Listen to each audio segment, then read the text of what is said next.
St John's College, Cambridge. For centuries, people have flocked here to this famous centre of learning and culture. Now, at last, deaf artists too have their chance to add to that history.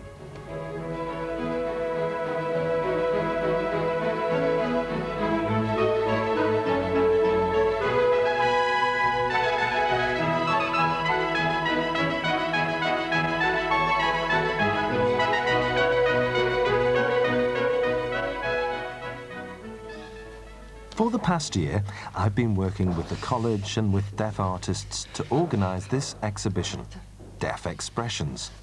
15 artists, all deaf, all with their own experiences, cultures, perspectives and feelings, now on display here in their work.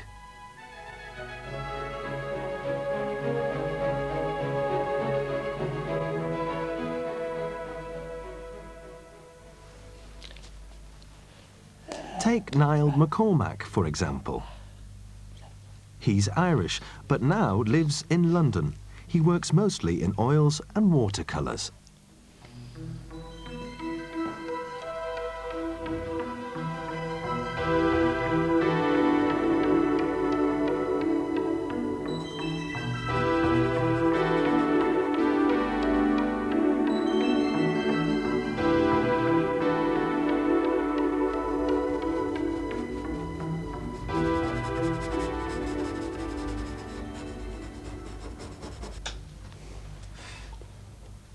Within my art, there's a kind of mystical feeling, a spiritual sort of communication.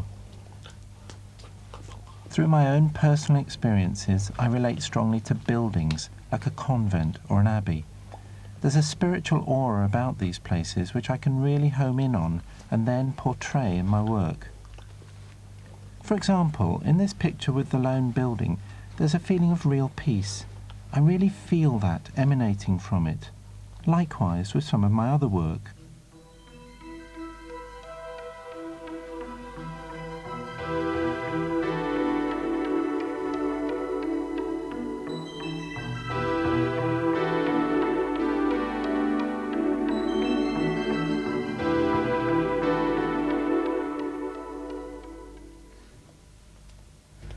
I think windows have influenced me from my school days when I was taught by nuns. I would be outside signing. Remember, it was an oral school. I was always aware that the nuns could be behind the windows watching us sign, which we weren't allowed to do. That had a great impact on me. So the powerful influence of windows has a profound effect on me. It's the same with buildings like convents.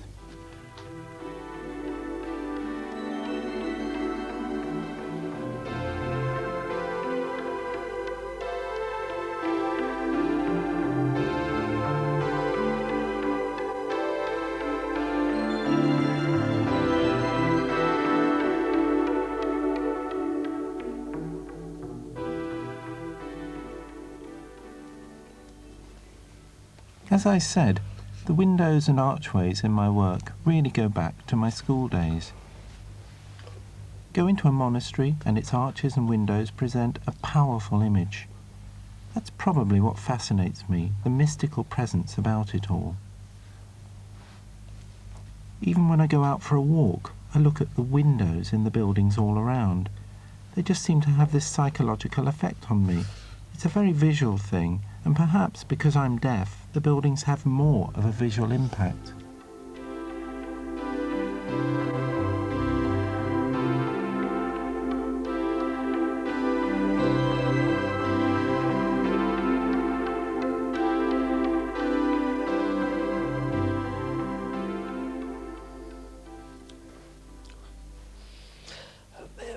Omaima Mudawi works in textiles. Her family is from the Sudan in Africa, and that's one of the strong influences that makes her work so vibrant.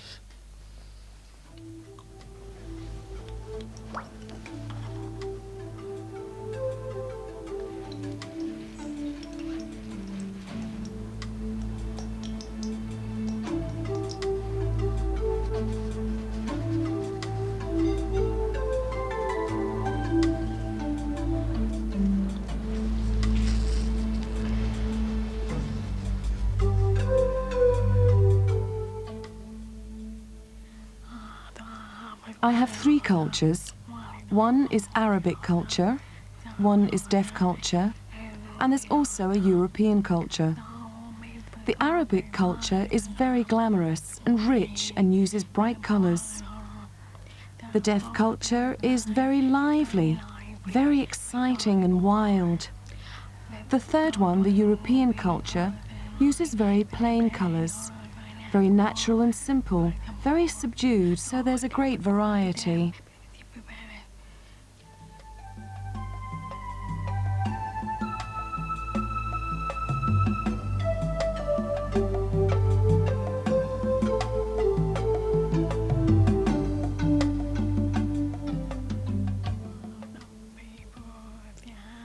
Deaf people do have very creative minds because they use their eyes much more. I think they're very expressive and their very strong feelings come out through their work. Hearing people are very different. They make a lot more use of their imagination. They use their ears along with their minds much more. But for deaf people using their eyes, everything has a visual focus. They're very creative with their hands, and together with their imagination and emotions, this comes out in their work.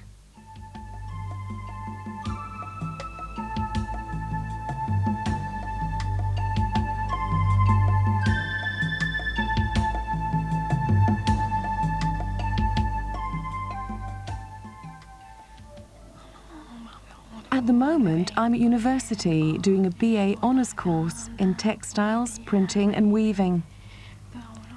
I would love to learn more about weaving for carpets and mats. I find it very interesting. I don't know about my future because the course I'm doing is new and very generalised. Maybe I'll work with the deaf or hearing culture, or both. Perhaps I'll even combine the three cultures together. You never know, it's too early to say.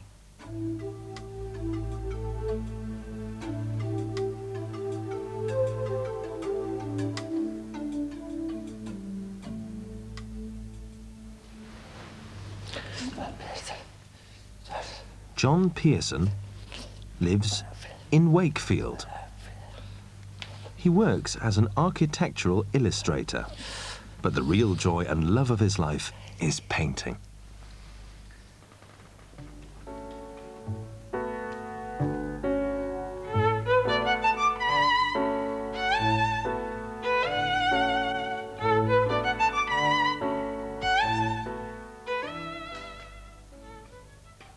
I've a lot of pressures with my job in an architect's firm. When I'm driving home from work, I'm always visualizing what I'm going to do when I get home.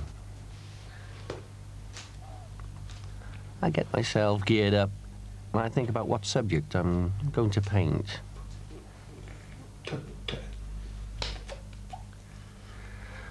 When I get a flash of inspiration, it's home and straight upstairs to my studio on the top floor.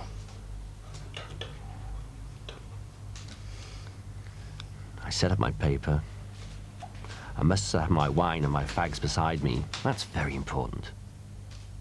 And I set to work, just working away, and when I'm half cut, the inspiration starts to pour out of me. It just seems to go on and on.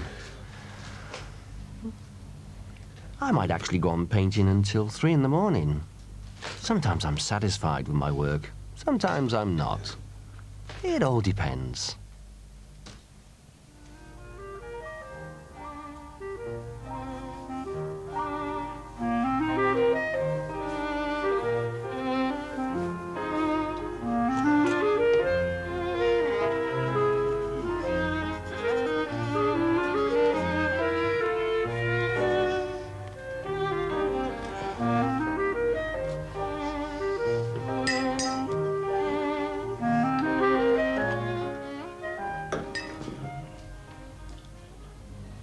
I'm always looking around, casting a creative eye over buildings and people, looking to see what they're doing, relaxing, drinking, whatever, or still life subjects, apples, oranges and so on. I'm interested in all subjects. I don't have one particular favourite theme.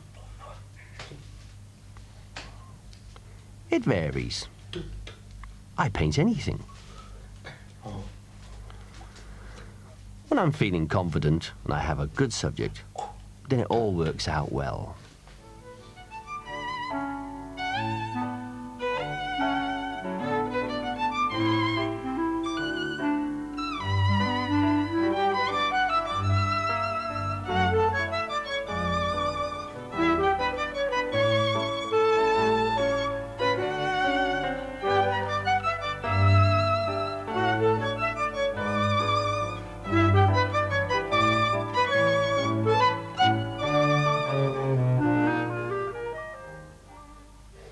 My aim for the future is to have a one-man show and to travel all over Europe.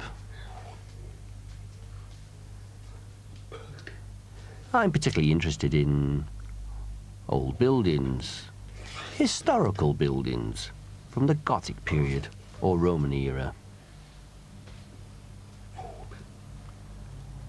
designed by all sorts of different architects. Recently, I went on a visit to Prague and did some work there. I made quite a lot of sketches.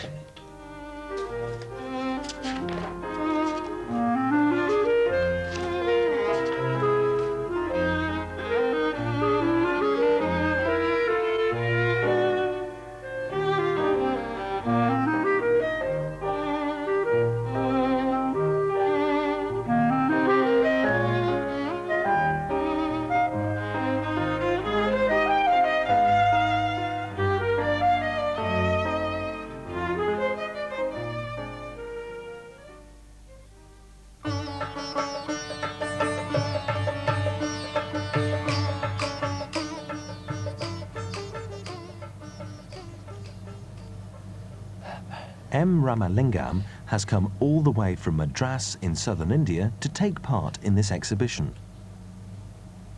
Most of his work is in mixed media, using watercolours, pen and oils. But he's also highly skilled in making etchings, as we'll see.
Years ago, I used to paint deaf people signing in my pictures, but hearing people couldn't get it, so the information wasn't getting across. In the background, there are fallen trees, animals, swimming pools, the sun. All of this is information for hearing people, but there are also aspects of deafness incorporated in the picture. And because of this, my work sells well. Not just to deaf, but hearing people as well.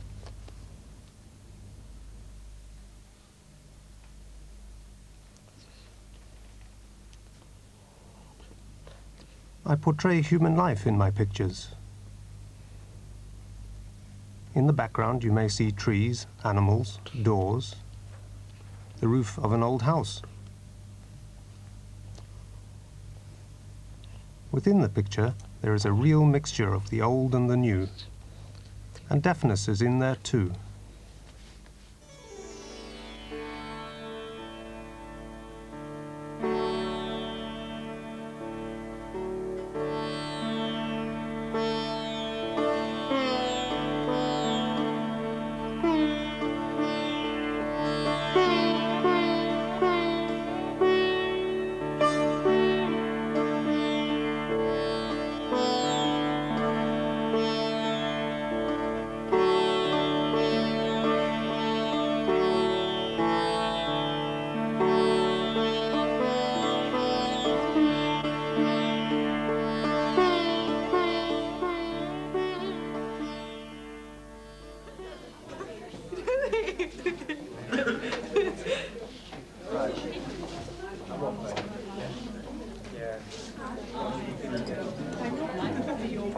Well, here I am all togged up, ready for the grand opening. I'm a bit nervous. This is the big moment. Let's hope everybody likes it.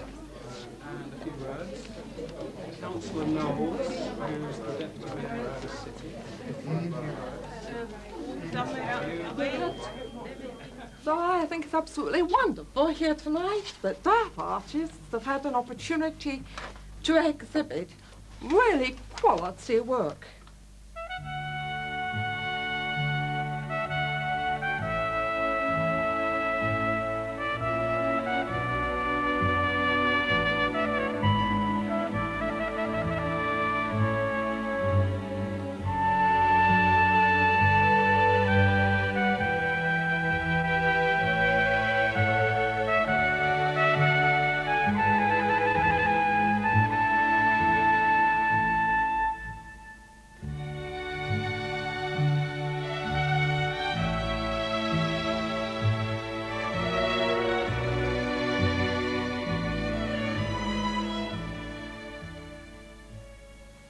The incident involved in this Grimm's fairy tale is that the 12 brothers were shamed into ravens, and the only way the spell could be broken is for the princess to go dumb for 7 years, and therefore the raven could then be transformed back into human elements.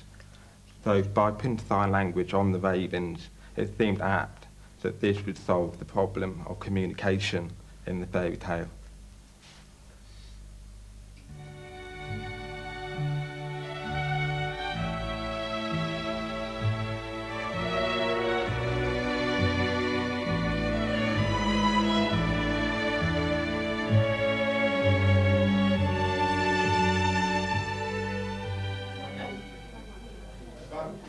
Well, at least people seem to like it, thank goodness. And so they should, because there are so many brilliant works here. Not just painting, printing and textiles, but also sculpture, photography, and even an old Irish cloak.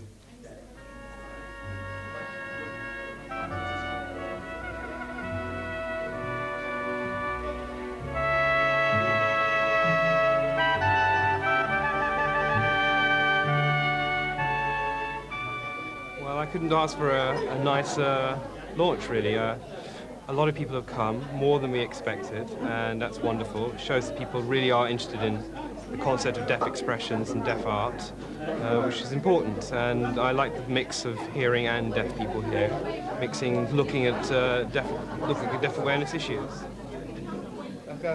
Well, I've been to some deaf exhibitions before, but there have only ever been a few works. This is very different. The standard and the professionalism is extremely high. It's just a pity there are so few exhibitions like this around the country.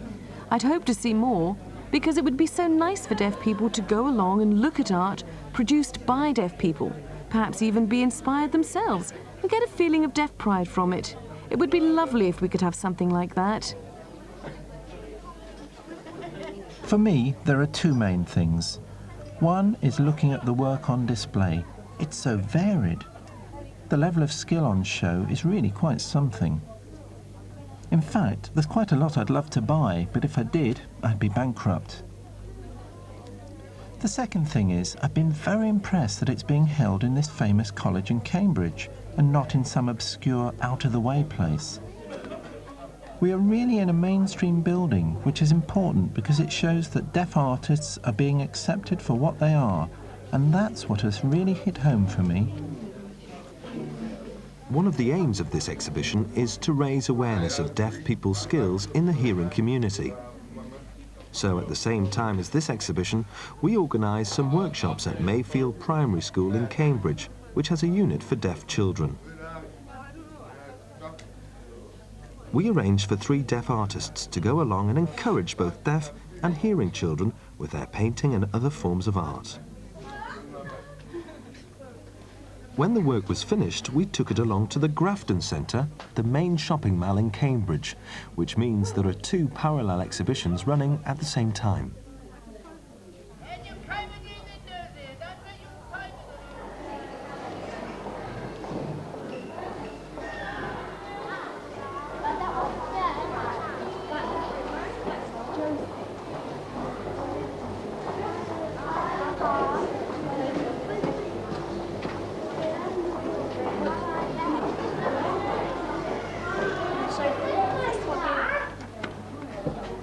children put things in, do they? Yes, I didn't realise. At my building club. We try to make them aware of what deafness means and what BSL is, an expression through sign and not verbally through voice. We've encouraged them to think in more visual terms, like the expressions on a face. Is it grumpy or happy? Body language, colours that people wear. Red, blue, pink, all sorts. To make them more aware, they absorb more visually and that in turn comes out in their work. Perhaps that day they use their favourite colour, whatever that may be, put it into their drawings, which is a way for them to express themselves.